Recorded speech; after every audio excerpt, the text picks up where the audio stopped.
Suatu hari tampak seorang pria bernama Mike Webster, mantan bintang lapangan American football. Ia pernah menjadi salah satu pemain terbaik pada eranya dan dijuluki legenda oleh timnya, Pittsburgh Steelers, sebuah klub yang berasal dari kota Pittsburgh. Kini, ia telah memasuki masa pensiun. Saat itu, Mike sedang menerima salah satu penghargaan tertinggi dalam dunia American football, yakni Hall of Fame. Dalam kesempatan pidatonya, Mike sempat berbagi sedikit cerita tentang masa-masa kejayaannya sebagai atlet football profesional. Ia mengatakan bahwa sebenarnya dunia olahraga football tidak seindah dan semenyenangkan yang banyak orang bayangkan. Dulu, saat masih aktif membela timnya, ia kerap mengalami rasa sakit luar biasa akibat benturan keras dan adu fisik yang menjadi bagian dari pertandingan. Menjelang akhir pidatonya, Mike menekankan bahwa tugas utama seorang pemain football adalah menyelesaikan permainan hingga akhir. Apapun resikonya, klub yang mampu bertahan sampai peluit panjang berbunyi adalah yang keluar sebagai pemenang. Mike Webster. It's painful playing football, obviously. I was scared I'd fail. Honest to God, I was scared I'd fail. Lalu muncullah sosok Dr. Bennett Omalu, seorang dokter forensik yang sangat ahli dan memiliki banyak latar belakang akademis. Ia dikenal sebagai pakar dalam berbagai bidang kedokteran, bahkan memegang 8 gelar sekaligus. Beberapa di antaranya adalah lulusan University of Nigeria, MBA dari Carnegie Mellon University, lulusan teori musik dari London Royal School of Musik, serta pengajar di Universitas Kedokteran Columbia, New York. Ia juga berpraktik sebagai dokter umum, ahli epidemiologi, spesialis gawat darurat, serta ahli dalam patologi forensik, patologi klinik, patologi anatomi, dan neuropatologi, khususnya dalam riset tentang otak. Suatu ketika, Dr. Bennett ditunjuk sebagai saksi ahli dalam persidangan kasus pembunuhan. Di ruang sidang, ia menjelaskan bahwa dirinya menguasai ilmu yang disebut Science of Death, yakni ilmu yang mempelajari penyebab kematian seseorang. Menurutnya, jika kita memahami bagaimana seseorang menjalani hidupnya, maka kita juga bisa memahami penyebab kematiannya. Dalam persidangan itu, Bennett berusaha keras meyakinkan hakim bahwa terdakwa bukanlah pelaku pembunuhan, meskipun tangannya berlumuran darah korban. Berdasarkan analisis ilmiah yang mendalam, ia menyimpulkan bahwa darah tersebut berasal dari upaya terdakwa menolong korban, bukan karena ia telah menghabisinya. Bennett juga memperingatkan hakim bahwa jika terdakwa dijatuhi hukuman mati, maka bisa jadi mereka sedang menghukum orang yang tidak bersalah. Setelah persidangan, Dr. Bennett kembali ke rutinitasnya sebagai ahli forensik saat berada di laboratorium dan bersiap melakukan otopsi. Terlihat kebiasaan uniknya, ia selalu berbicara kepada jenazah sebelum mulai membedah. Dia berkata, "Tolong bantu aku mengetahui kenapa kau meninggal." Gak cuma itu, ia pun kerap memutar musik selama bekerja. Karena metode ekstrinsiknya itu, Bennett sering mendapat teguran dari kepala laboratorium, Dr. Cyril, karena banyak staf medis lain merasa terganggu melihat seseorang berbicara pada mayat. Dr. Cyril pun akhirnya menyarankan agar Bennett mulai mencari pasangan, karena selama ini hidupnya hanya dipenuhi oleh pekerjaan dan penelitian yang tiada henti. Di sisi lain, kehidupan Mike Webster terlihat benar-benar terpuruk. Ia telah jatuh miskin hingga tak sanggup lagi menghidupi keluarganya. Bahkan untuk bertahan hidup saja, ia sampai menjual trofi-trofi penghargaan yang pernah diraihnya saat masih aktif sebagai atlet football profesional. Pada suatu waktu, mantan rekan timnya yang bernama Justin datang menemuinya. Mereka berbincang mengenai kondisi kesehatan yang sama-sama mereka alami. Mike mengungkapkan bahwa sakit kepala yang dideritanya telah mencapai titik ekstrim. Ia merasa tidak sanggup lagi menahan rasa nyeri tersebut. Bahkan, untuk sedikit meringankan penderitaannya, Mike sampai menghirup lem agar bisa merasakan mabuk dan mengurangi rasa sakit itu. Sementara itu, Justin pun mengakui bahwa ia sering mengalami gangguan daya ingat yang membuatnya khawatir. I'm saying this crazy crap to my kids. I nearly pushed Kino into a wall. All right, well, don't give up.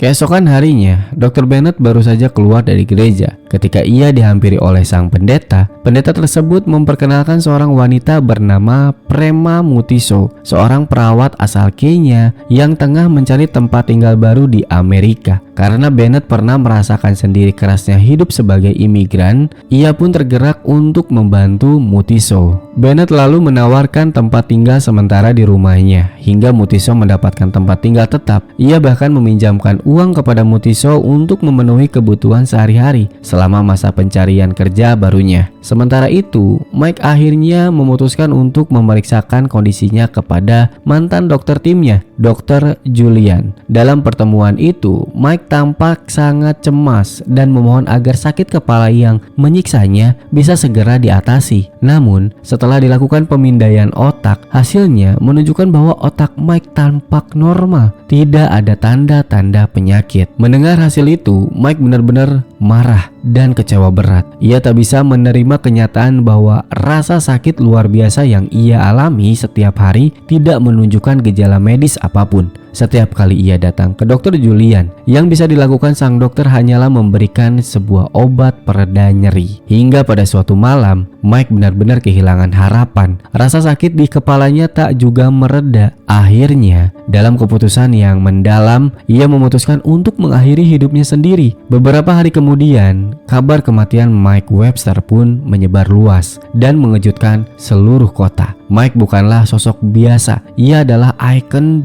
dan legenda di kota Pittsburgh. Kematian mendadaknya memberikan dampak besar. Jenazah Mike kemudian dibawa ke laboratorium tempat Dr. Cyril bekerja, tempat yang juga menjadi tempat praktik Dr. Bennett. Sesuai prosedur, Dr. Bennett ditugaskan untuk melakukan otopsi terhadap tubuh Mike. Seperti biasa, sebelum memulai, Dr. Bennett berbicara kepada jenazah, berkata, "Mike, bantu aku menemukan penyebab kematianmu." Kemudian ia mulai melakukan proses otopsi selama berjam-jam. Bennett menyelidiki organ demi organ dalam tubuh Mike. Namun, situasi tempat menjadi tegang ketika seorang dokter yang juga merupakan penggemar berat Mike Webster merasa terganggu dan marah melihat idolanya dibelah-belah di meja otopsi. People do not go mad for no reason. I'm going to continue looking. No, you're not going to. Hey, listen! This is not your laboratory! My hands are on this body! Please, exit my workplace. Meskipun begitu, Dr. Bennett tetap melanjutkannya dengan tekun. Anehnya, setelah otopsi selesai, hasilnya sangat membingungkan. Tidak ada kelainan medis yang ditemukan di tubuh Mike. Padahal, riwayat kesehatannya jelas-jelas mencatat keluhan sakit kepala yang kronis dan terus-menerus. Keanehan ini membuat Bennett semakin penasaran dan tergugah. Ia mulai merasa seolah mendengar suara-suara asing dalam pikirannya, seperti gema penderitaan yang selama ini menghantui Mike. Seakan-akan suara-suara itulah yang selama hidup terus menyiksa Mike hingga membuatnya tak tahan lagi. Akhirnya Dr. Bennett memutuskan untuk melanjutkan penelitiannya lebih dalam. Ia merasa bahwa masih ada sesuatu yang belum terpecahkan dari kematian Mike Webster. Saat Dr. Cyril mengetahui niat Bennett itu, ia memberikan dukungan penuh. Cyril mengatakan bahwa misi yang dilakukan Bennett adalah pekerjaan mulia, karena jika hasil otopsi ini berhasil membuktikan sesuatu, maka itu akan mengembalikan nama baik Mike yang selama ini tercoreng oleh berbagai rumor negatif di media. Gak cuma itu, Cyril juga menegaskan bahwa keberhasilan Bennett bukan hanya soal pembelaan terhadap Mike, tapi juga akan berpengaruh terhadap kehormatan dan reputasi para kolega dokternya. Jika Bennett gagal, maka nama-nama mereka juga bisa ikut tercemar. Sebab, jangan lupa, Mike bukan sembarang orang. Ia adalah seorang legenda besar yang dikenal luas di seluruh negeri. Setelah mendapatkan izin resmi dari Dr. Cyril, proyek penelitian lanjutan terhadap otak Mike Webster pun dimulai.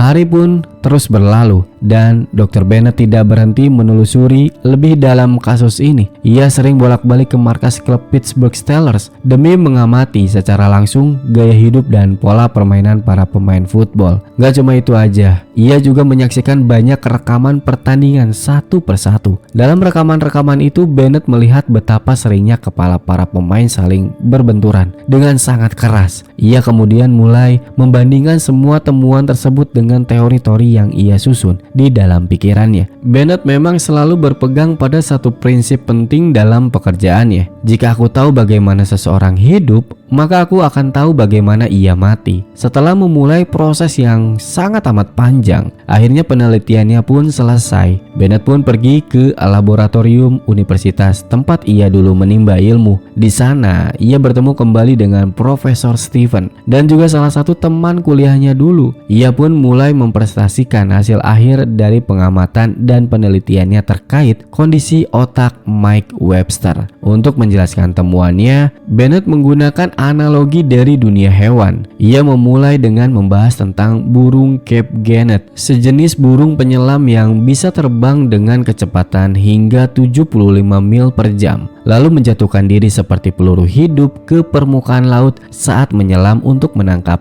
ikan. Lalu ia menyebut burung pelatuk yang luar biasa mampu menyerap hingga 1000 kali gaya gravitasi atau G-force setiap kali ia mematuk pohon. Burung ini bisa mematuk sebanyak 12.000 kali dalam sehari atau mencapai 8.500.000 kali selama masa hidupnya. Semua binatang itu memiliki mekanisme perlindungan alami di dalam tubuh mereka. Contohnya burung pelatuk yang memiliki lidah yang unik saat mematuk. Lidahnya memanjang ke belakang dan membungkus otaknya sehingga memberikan pelindungan dari getaran akibat benturan. Namun berbeda dengan manusia, tubuh manusia tidak memiliki sistem perlindungan seperti itu. Tidak ada satupun bagian anatomi manusia yang mampu meredam efek dari benturan kepala berulang kali. Dr. Bennett menjelaskan sebuah fakta penting. Manusia bisa mengalami geger otak hanya berbenturan sebesar 60 Gs. Tapi tahukah kalian, dalam permainan football, ketika dua pemain saling bertabrakan, kekuatan benturannya bisa mencapai 100 Gs. Berdasarkan hasil kalkulasinya, sejak Mike Webster mulai bermain football dari usia muda hingga pensiun sebagai atlet profesional, ia telah menerima lebih dari 70.000 benturan kepala. Rangkaian pukulan tersebut secara perlahan telah menyebabkan kerusakan halus di otaknya, seperti kebocoran mikroskopis yang tidak langsung terlihat. Kerusakan itulah yang memicu gejala mental parah seperti halusinasi, gangguan emosi, dan munculnya suara-suara aneh di kepala Mike. Bahkan suara-suara itu sampai menyuruhnya untuk bunuh diri. Sebagai penutup, Bennett menyampaikan kesimpulan tajam yang mengguncang. Tuhan tidak pernah menciptakan manusia untuk bermain football. Setelah mendengar pernyataan Bennett, sang profesor sempat merasa ragu dan ingin menutup mata terhadap kenyataan itu. Bagaimana tidak, nyaris semua orang Amerika mencintai football, termasuk dirinya sendiri. Tapi sebagai ilmuwan, ia tahu bahwa kebenaran tetap harus disampaikan, meskipun pahit dan tidak populer. Akhirnya, mereka semua menyepakati bahwa hasil penelitian tersebut akan diterbitkan secara resmi dalam sebuah jurnal ilmiah. Beberapa waktu setelah jurnal itu dipublikasikan, Justin, mantan rekan satu tim Mike Webster yang juga legenda Pittsburgh Steelers, terlihat mulai kehilangan kendali atas dirinya sendiri. Ia juga mengalami sakit kepala hebat disertai dengan suara-suara yang memerintahkannya untuk melakukan tindakan kekerasan, termasuk terhadap istri dan anaknya sendiri. Tidak sanggup lagi menahan gangguan itu, Justin meninggalkan rumah. Di tengah perjalanan, dalam kondisi penuh tekanan, ia menabrakkan dirinya hingga tewas dalam sebuah kecelakaan tragis. Di sisi lain, Dr. Bennett yang sedang berada dalam momen bahagia karena namanya tercantum dalam jurnal ilmiah. Mengajak Mutiso ke suatu tempat. Di sana, Bennett menyatakan perasaannya dan melamar Mutiso, menunjukkan bahwa di tengah kesibukan dan tekanan, ia masih berani membuka lembaran baru dalam hidupnya. Namun, kebahagiaan itu tidak bertahan lama. Direktur klub Pittsburgh Steelers merasa geram setelah membaca jurnal tersebut. Ia segera menghubungi jajaran jajaran petinggi klub mendesak mereka untuk mengambil tindakan guna menghentikan Bennett karena hasil penelitiannya dianggap mengancam kelangsungan bisnis football mereka. Sejak saat itu, teror mulai berdatangan ke kehidupan Dr. Bennett. Teleponnya berdering tanpa henti, ia mendengar suara-suara misterius dari luar rumah dan gangguan lainnya. Teror ini bukan hanya berasal dari orang-orang yang terkait langsung dengan bisnis football, seperti para petinggi klub, tapi bahkan dari masyarakat Pittsburgh sendiri yang merasa bahwa olahraga football adalah harga diri dan kebanggaan kota mereka. Hingga pada suatu hari, Dr. Bennett menerima sebuah panggilan telepon dari Dr. Julian, dokter yang sebelumnya menangani Mike Webster saat masih hidup. Dalam percakapan itu, Julian mengundangnya untuk datang ke rumah karena ada hal yang penting yang ingin ia sampaikan secara langsung. Sesampainya di rumah Julian, sang dokter langsung berbicara tanpa basa-basi. Ia mengungkapkan sebuah fakta mengejutkan. Ternyata ia dan para dokter lain yang terlibat di dunia football sudah sejak lama mengetahui tentang kerusakan otak yang dialami oleh para pemain. Bahkan informasi itu sudah ada jauh sebelum Dr. Bennett mulai meneliti kasus Mike. Namun mereka semua memilih diam dan menyembunyikan kebenaran itu. Menurut Julian, meskipun bisnis football memang perlahan-lahan membunuh para pemainnya, di sisi lain industri ini juga menjadi sumber penghidupan bagi puluhan ribu orang. Jadi bagi mereka, mempertahankan sistem yang ada adalah jalan termudah. Tapi sekarang sebagai mantan dokter klub, Julian merasa bahwa tanggung jawab moralnya tidak bisa diabaikan.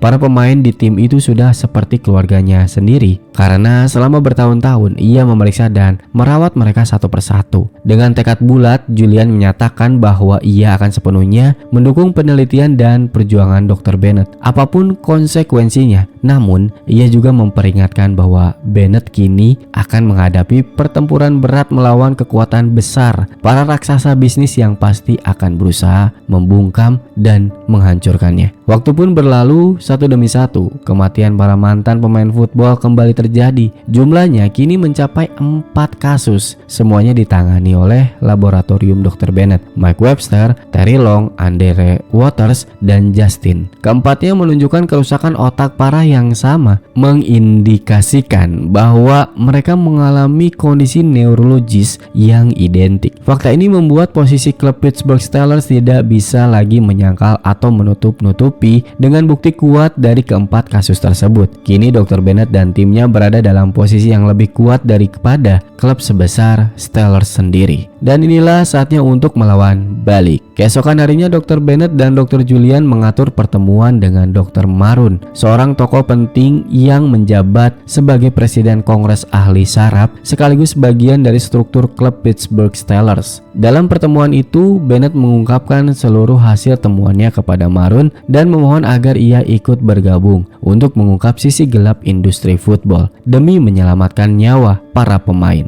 Namun, Dr. Maroon menolak meski ia mengakui kebenaran dari fakta yang disampaikan Bennett. Ia tidak sanggup untuk menyuarakannya. Mengungkap kenyataan itu, menurutnya, berarti menghancurkan ekonomi yang menopang kehidupan puluhan ribu, bahkan jutaan orang, terutama di kota Pittsburgh yang hidupnya sangat bergantung pada football. Meski begitu, Dr. Bennett tak menyerah. Ia terus memohon dan menekan bahwa para pemain yang masih aktif tidak tahu resiko yang sedang mereka hadapi. Jika mereka terus bermain tanpa pemahaman akan dampaknya, maka mereka pun akan bernasib sama, mengalami kerusakan otak parah dan kehilangan nyawa setelah pensiun. Akhirnya, Bennett menutup pembicaraannya dengan kalimat tulus, "Saya melakukan ini bukan untuk menyerang siapapun, tapi demi kemanusiaan." Namun ketika hari konferensi pers yang sangat ditunggu-tunggu akhirnya tiba, segalanya tidak berjalan sesuai harapan. Dr. Bennett kalah dalam pertempuran tersebut. Dalam konspirasi itu, para petinggi klub football tampil dengan strategi yang matang. Mereka berhasil menyusun argumen dan meyakinkan media bahwa 4 kasus kerusakan otak yang ditemukan pada mantan pemain tidak berkaitan dengan football sama sekali. Mereka menyatakan bahwa penyebab cedera otak tersebut berasal dari insiden-insiden lain seperti kecelakaan mobil, kecelakaan saat berenang, dan berbagai kejadian sejenisnya. Dengan penguasaan penuh atas narasi media, mereka berhasil menggiring opini publik bahwa football tidak bertanggung jawab atas kerusakan otak para pemain tersebut. Tak lama setelah kekalahan di konferensi itu, tekanan terhadap Dr. Bennett semakin membesar. Pihak klub klub mulai melancarkan berbagai cara untuk membungkamnya secara langsung. Mereka meneror istrinya, bahkan menangkap atasan Dr. Bennett dengan tuduhan terkait dugaan penipuan. Meskipun tujuannya lebih mengarah pada upaya menekan dan menjatuhkan Bennett secara pribadi, akhirnya akibat tekanan yang tak kunjung berhenti, Dr. Bennett merasa lelah secara fisik dan mental. Ia pun mengambil keputusan berat meninggalkan kota itu dan memulai hidup baru di California, berharap bisa menjauh dari konflik yang begitu intens. Namun, tepat pada siang hari saat keputusan itu diambil, ia mendapat kabar duka istrinya mengalami keguguran. 3 tahun berlalu, kehidupan Dr. Bennett telah berubah sepenuhnya. Kini ia tinggal bersama keluarga kecilnya di California, menjalani hari-hari yang jauh lebih tenang dan bahagia. Ia telah dikaruniai seorang anak dan untuk pertama kalinya dalam waktu yang lama, hidupnya terasa damai dan stabil. Namun ketenangan itu tidak berlangsung selamanya. Suatu hari kabar duka kembali datang dari dunia football. Dave, salah satu legenda lini tengah klub Pittsburgh Steelers, ditemukan dalam kondisi tragis setelah bertahun-tahun menahan rasa sakit yang tidak tertahankan dan dihantui suara-suara misterius di dalam kepalanya. Dave akhirnya memutuskan untuk mengakhiri hidupnya sendiri. Gak lama dari kejadian itu, Dr. Julian kembali menghubungi Dr. Bennett. Dalam panggilan tersebut, Julian memberitahukan tentang kematian Dave. Namun ada hal yang lebih mengejutkan. Sebelum Dave bunuh diri, ia sempat menulis surat wasiat. Isi surat itu sangat jelas dan penuh keyakinan. Dave menyatakan bahwa ia percaya pada hasil penelitian Dr. Bennett dan ia pun menyumbangkan otaknya agar bisa digunakan untuk penelitian lebih lanjut. Dengan tambahan bukti dari kasus Dave, kini semua potongan teka-teki akhirnya lengkap. Nggak bisa lagi mengelak. Pihak klub Pittsburgh Steelers akhirnya mengakui kebenaran dari temuan Dr. Bennett. Sebagai bentuk pengakuan resmi, mereka lalu mengundang Dr. Bennett untuk hadir dan menyampaikan langsung kebenaran mengenai dampak football terhadap kesehatan otak para pemain